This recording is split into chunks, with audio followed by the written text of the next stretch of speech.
Assalamualaikum warahmatullahi wabarakatuh. Perkenalkan, nama saya Novi Nurdian. Saya merupakan dosen di PGSD STKIP Islam Sabila Muhtadin Banjarmasin. Saya bergabung di STKIP Islam Sabila Muhtadin Banjarmasin sejak 2018. Pada kesempatan kali ini, saya akan menyampaikan PDD UKTPT pengajaran pada mata kuliah manajemen kelas. Mata kuliah ini memiliki bobot 3 SKS dan merupakan mata kuliah wajib bagi mahasiswa PGSD di semester 2. Mata kuliah ini membahas tentang pengelolaan kelas dengan tujuan kognitif, mahasiswa dapat memahami konsep pengelolaan kelas secara komprehensif.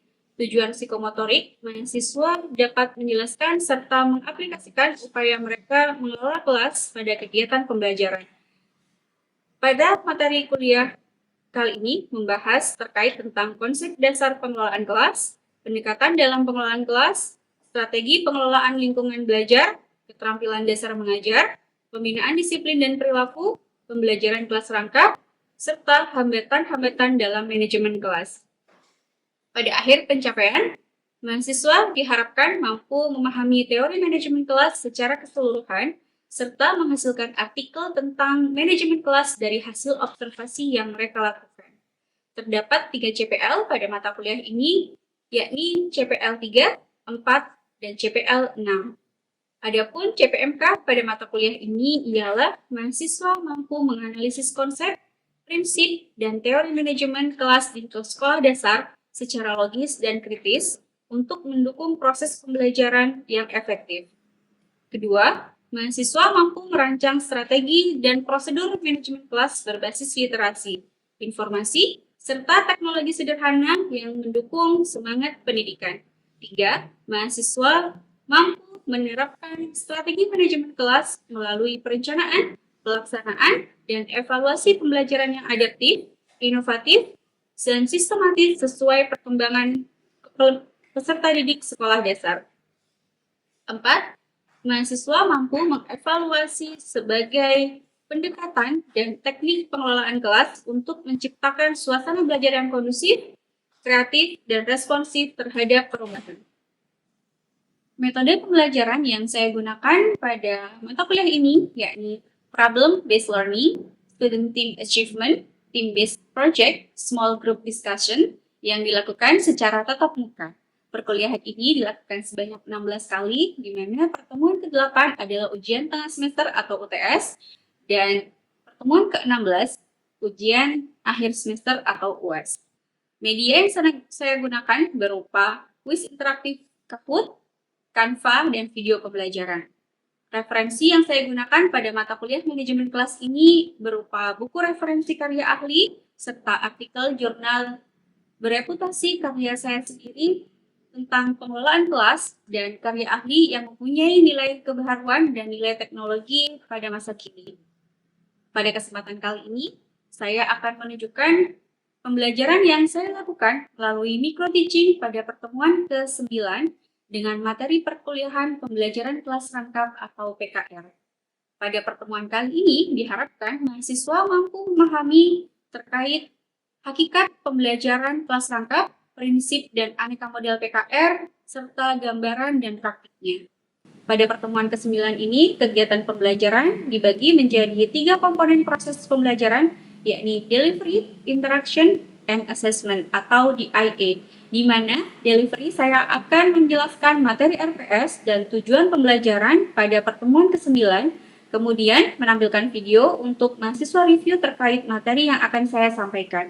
Selanjutnya, pada interaction, saya akan menjelaskan materi perkuliahan dan dilanjutkan dengan diskusi kelompok kecil mengenai materi yang dibagikan dan presentasi tanya-jawab.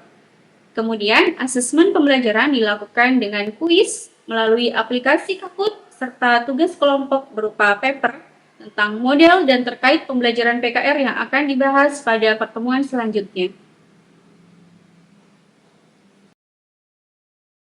Assalamualaikum warahmatullahi wabarakatuh. Waalaikumsalam warahmatullahi wabarakatuh. Alhamdulillah kita bisa berhadir di pertemuan kali ini, pertemuan ke-9. Setelah kemarin teman-teman PS ya. Oke, sebelum kita mulai kelas, ada yang tidak hadir hari ini? Tidak ada ya kayaknya ya? Lengkap semua ya? Ada semua ya? Oke. Nah, sebelum kita mulai materi perkuliahan, kita berdoa dulu. Saya persilakan Mila untuk memimpin doa.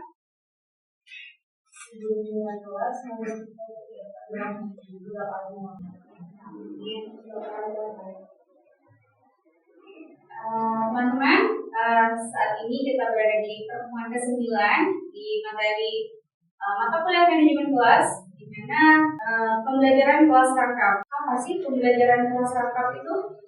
Oke, kita di sini ya. Kita berada di sini sekarang setelah UTS. Oke, sebelum kita ke materi, saya akan menampilkan video dulu. Mungkin teman-teman dulu ke SMA, SD, SMP, untuk ini ya, saat jam kosong. Berat? Mungkin nggak seperti ini, tapi ya mirip-mirip lah ya. Oke. Nah, yang paling pentingnya seperti ini. Iya. Ya. Ada ya. Oke.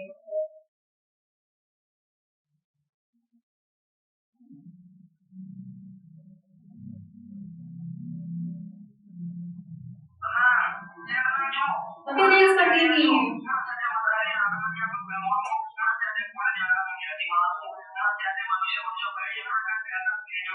Ada nggak yang mau kami? Ada juga tapi ya. Ada. Kalau sini kayaknya nggak pernah ada. Nggak tahu Dinas ada di kelas yang mau dulu. Iya. Nah, jadi ada yang hal-hal yang seperti itu adalah biasa kita temukan di kelas yang tidak ada gurunya. Ada yang mau berpendapat kira-kira apa sih mana yang baik dan mana yang kurang baik? Oke, Kamara. Iya. Iya.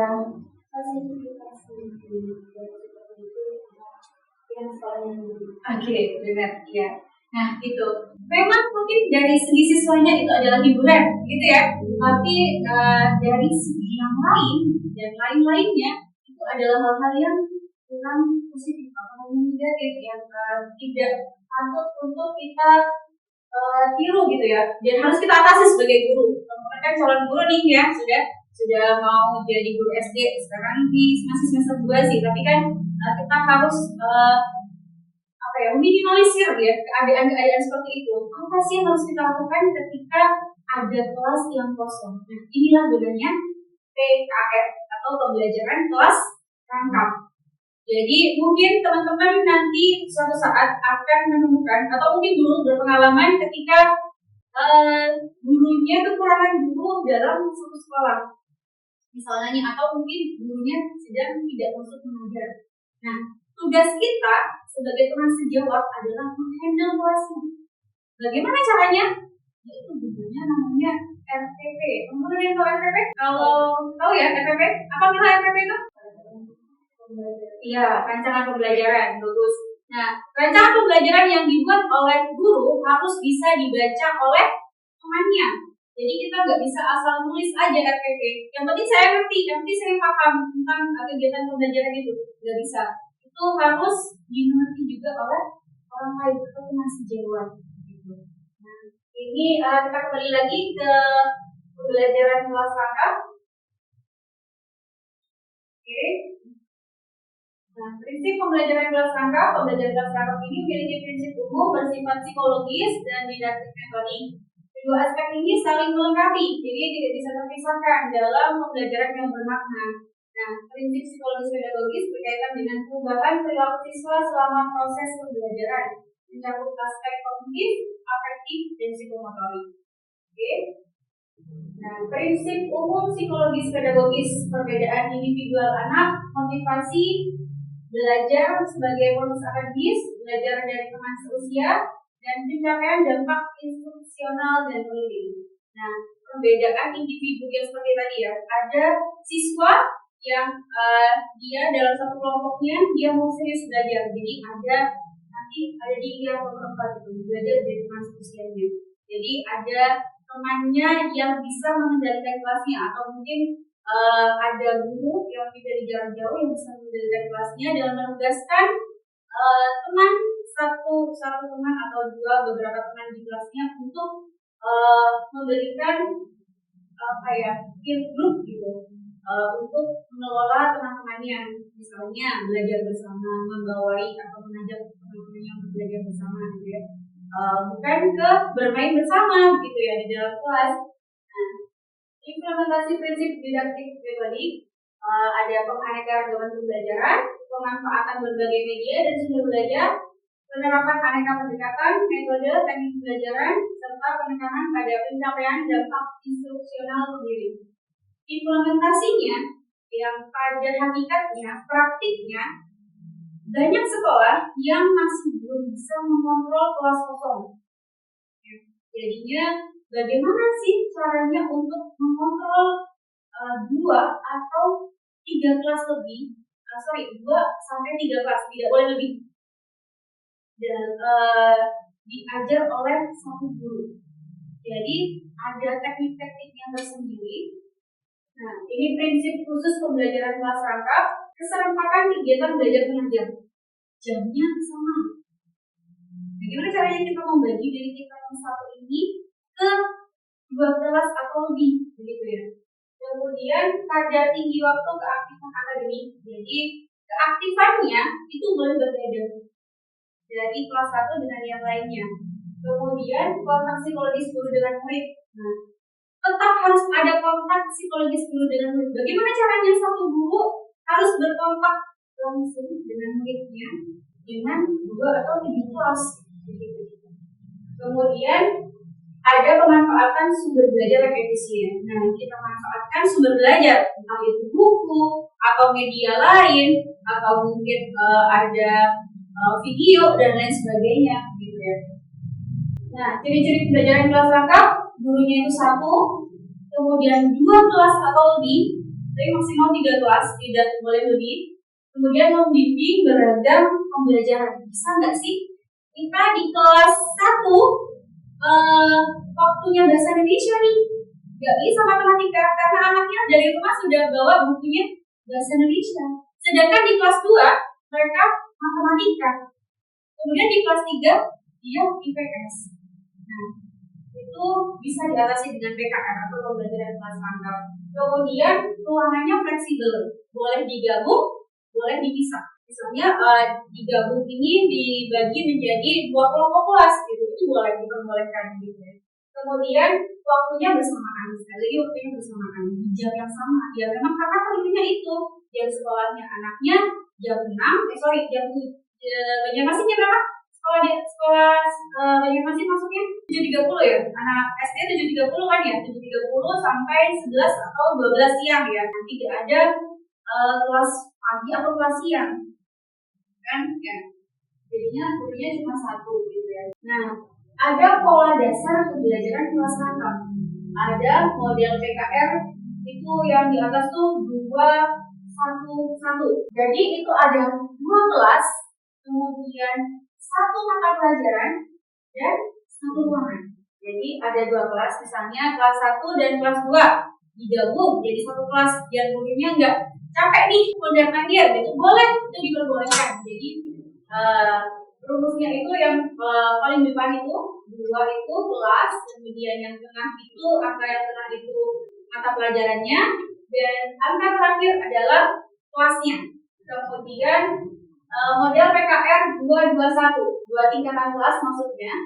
Kemudian 2 mata pelajaran dalam 1 ruangan.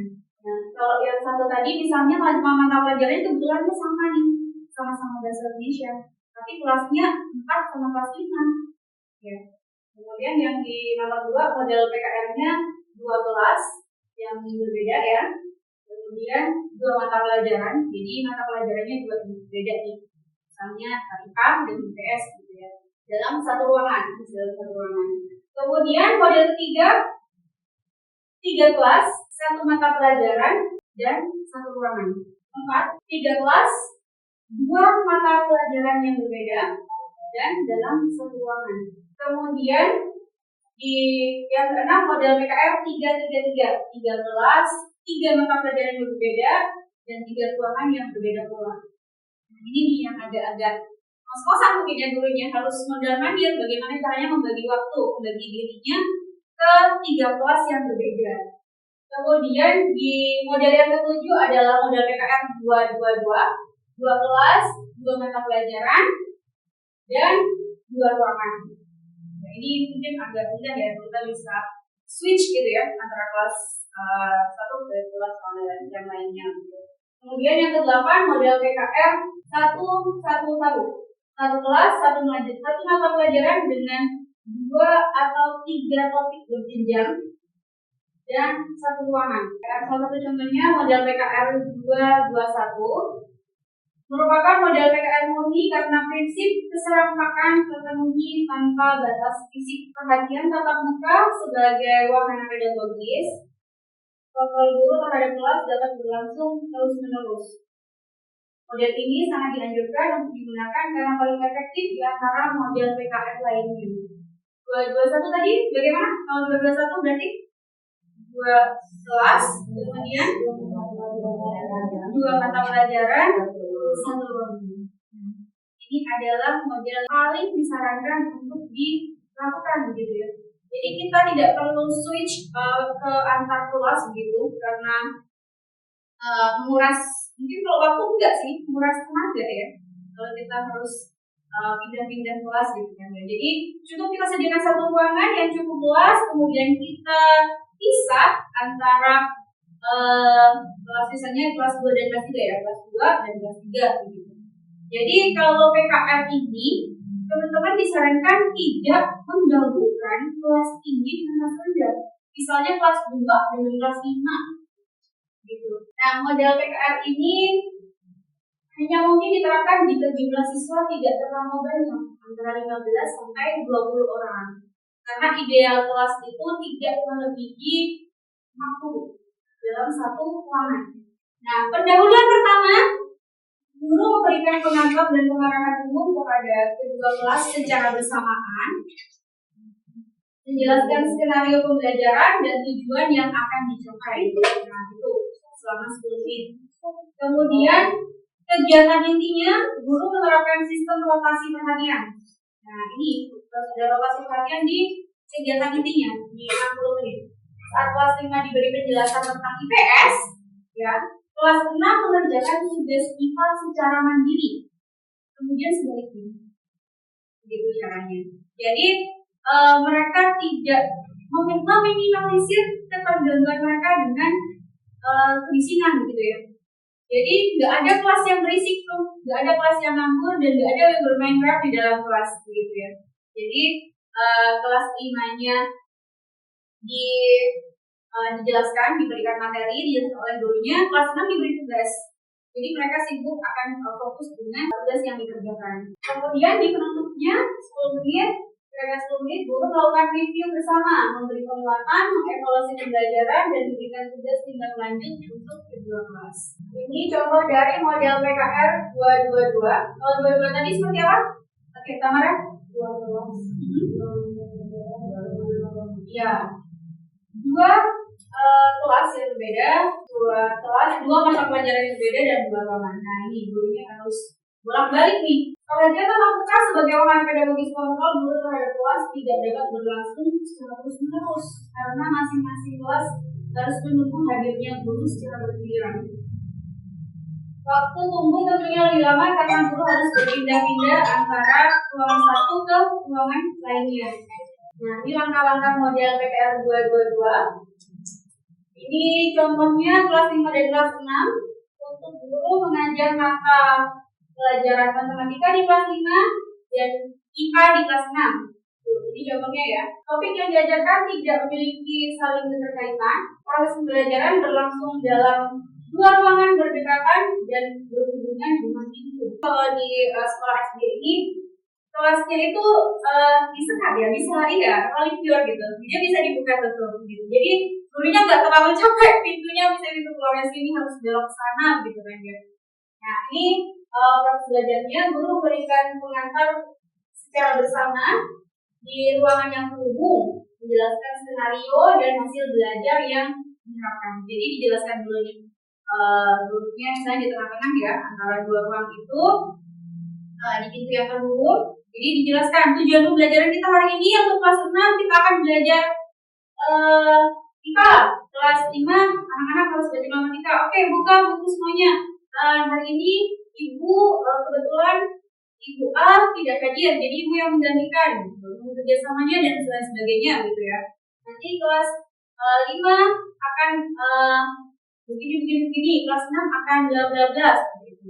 Jadi nanti kita utarakan tujuan pembelajaran kita di awal begitu. Di kegiatan ini guru bergantian memberikan penjelasan dan tanya jawab di dua kelas. Sementara kelas lain mengerjakan tugas individu. Misalnya kelas 5 dijelaskan materi, kelas 6 diberikan tugas individu. Jadi kita ke kelas 6 dulu, berikan tugas individu kepada mereka untuk mereka fokus dalam kelasnya. Kemudian kita tinggal untuk menjelaskan materi matematika di kelas 5. Kemudian penutupnya guru melakukan review umum, penguatan, tindak lanjut, dan pengantar untuk jam belajar berikutnya. Ini sekitar 10 menit. Langkah-langkah model PKR 222. Jadi nanti teman-teman bisa minta untuk berkelompok untuk membuat matriks seperti ini. Jadi teman-teman berpekan ya. Jadi ada kegiatan pendahuluan, inti, dan penutup. Di pendahuluan pertama, pengantarnya bersama-sama secara bersamaan di 10 menit pertama. Kemudian inti pertama 15 menit ya. Kelas 5 diberikan penjelasan, kelas 6 diberikan tugas individu. Kemudian di 15 menit kedua, kelas 5 tanya jawab, kelas 6 masih kegiatan individualnya. Mereka masih mengerjakan soal mungkin, atau mungkin membaca materi dan lain sebagainya. Nah, kemudian di kegiatan keempat, inti yang ketiga, 15 menit ketiga, mereka kelas 5-nya kerja individu.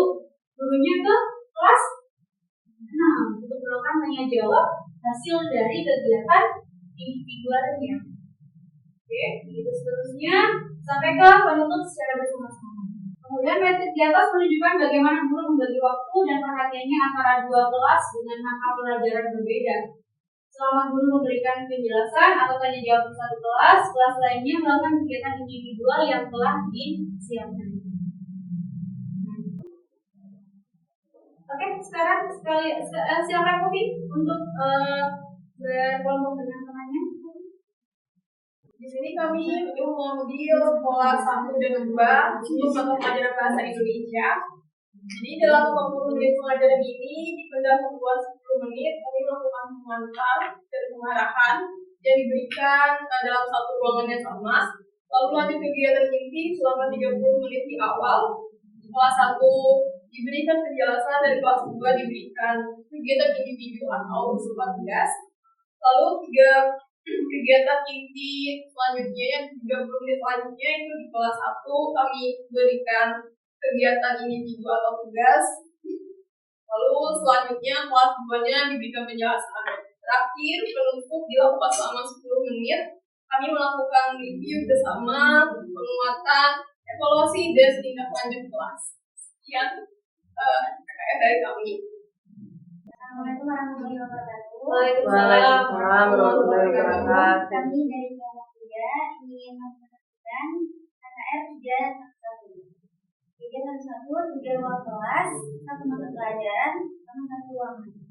Di sini pendahuluan awal 10 menit di awal itu ada pengarahan atau pengantar, pembukaan umum. Kegiatan inti di 40 menit itu ada penjelasan sama pengerjaan tugas. Di 10 menit terakhir penutup itu ada review umum, penguatan dan evaluasi. Ini kami mengambil dari mata pelajaran budaya. Terima kasih. Assalamualaikum warahmatullahi wabarakatuh. Waalaikumsalam warahmatullahi wabarakatuh. Perkenalkan kami dari kelompok 2 dan kami akan menjelaskan kegiatan atau matriks yang menggunakan matriks PKR 221 atau 2 kelas, 2 mata pelajaran dengan 1 ruangan. Dalam kegiatan ini kami membuka atau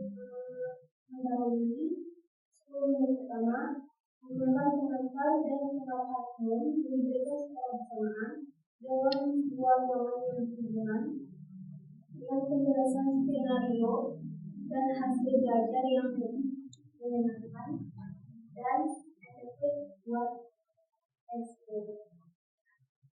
Kedua, kegiatan ini kami laksanakan selama 15 menit. Kami akan menjelaskan dengan selama di kelas 2 dan kami di kelas 3.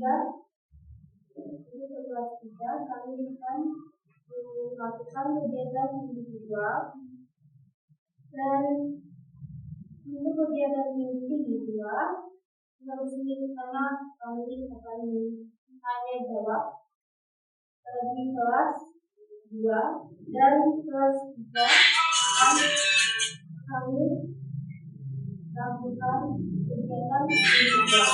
Sedangkan untuk kegiatan ini pertama kami melakukan kerja individual, sedangkan untuk kelas 3 kami akan jawab. Dan di kegiatan inti 4, maka sendiri pertama kami melakukan kerja individual di kelas 2 dan di kelas 3 kami melakukan tanya jawab atau testing. Terus kami melakukan pelajaran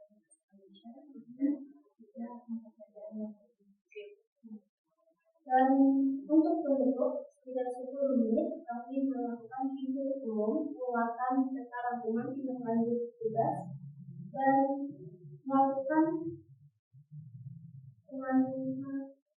jam pelajaran berikutnya.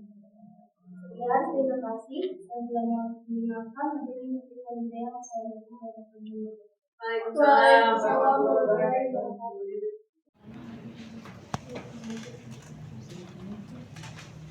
Ini kan lo picik ini kan gimana ada yang kucing mah bisanya itu ada di situ lo pilih antara merah ini nanti ini oh tuh yang menjawabnya itu pertanyaannya jawab di sini. Teman-teman sudah paham semua ya. Ada yang bisa bantu saya untuk menyimpulkan materi perkuliahan pada hari ini? Oke, Samara, silakan. materi yang kita pelajari adalah terkait dengan pembelajaran tangkap. Pembelajaran tangkap ialah pembelajaran di mana sang guru itu membagi tugas antara kelas 1 dengan kelas yang lain agar memudahkan dalam pembelajaran sehingga tidak terjadi jam kos atau jam kosong yang tidak menyebabkan murid malas belajar. Terima kasih. Baik, terima kasih teman-teman. Alhamdulillah kita hari ini sudah belajar tentang PKR. Bagus, Samara menyimpulkan sudah ya PKR ini bermanfaat untuk mengisi kekosongan kelas agar tidak terjadi hal-hal yang tidak diinginkan gitu ya. Jadi ketika ada kelas yang kosong atau mungkin keterbatasan guru dalam satu sekolah, kita sudah dibekali nih teman-teman dari PGSD. Nanti ketika teman-teman di sekolah sudah ibu diminta pertolongan oleh kepala sekolah, ibu kelas ini kosong, ibu siap untuk membantu mengajar gitu, terus siap ya. Jadi teman-teman sudah dibekali tentang PKR ini, nanti bisa dipraktekkan ketika langsung ke sekolah. Nah, untuk materi selanjutnya masih tentang PKR lagi. Jadi PKR ini sangat-sangat luas. Jadi nanti teman-teman saya minta untuk berkelompok dan membuat paper tentang pembelajaran kelas tangkap. Apa saja sih hambatan-hambatan yang ditemui oleh guru? Jadi silakan review artikel-artikel tentang pembelajaran kelas tangkap dan review juga hambatan apa sih yang ditemui oleh guru dalam pelaksanaan pembelajaran kelas tangkap ini. Oke, terima kasih semuanya. Wassalamualaikum warahmatullahi wabarakatuh. Waalaikumsalam.